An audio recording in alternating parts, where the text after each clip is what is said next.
Option సంగతి వదిలేయండి, option అది రెగ్యులర్ గా కడుతూ ఉంటారు, అది సహజంగా అంటే జరిగింది. వీళ్ళు చెప్తున్నది అదే కదా, దానికోసమే ఇది ఇలా నేను చెప్పేది అవన్నీ మనం ఊహాజనితం, వాళ్ళ ఊహల్లో మనం వెళ్ళి తేలద్దు.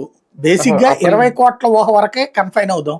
20 కోట్ల ఊహ కన్ఫర్మ్ అయితే మాత్రం 80,000 కోట్లు వచ్చిందంటే మాత్రం దేవుళ్లే, ఇంకా అందులో డౌటే లేదు.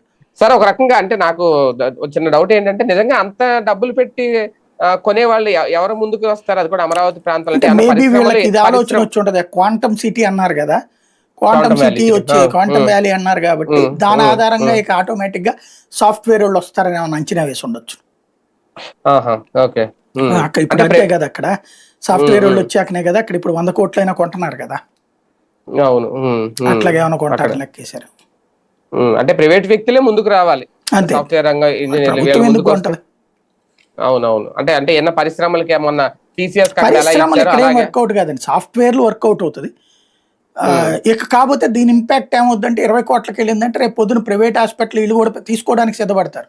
కాకపోతే కట్టడానికి సిద్ధపడాలి. ఇప్పుడు 20 కోట్ల రూపాయలు పెట్టి కొనలేరు కాదు, నువ్వు ఎలకేస్ట్ ఇస్తానంటేనే వస్తానంటారు. ఇప్పుడు ఒక కార్పొరేట్ హాస్పిటల్ కట్టడానికి 3 కోట్ల నుంచి 5 కోట్లు అవుతుంది. ఎకరం 20 కోట్లు అయితే ఆడేం కొంటాడు? ఇంకా ఎకరం 20 కోట్లు అయితే 10 ఎకరాలు పెట్టి కొనాలంటే 200 కోట్ల రూపాయలు ఉట్టి భూమికి పెట్టుబడి పెడితే ఇంకా వాడేం కొంటాడు?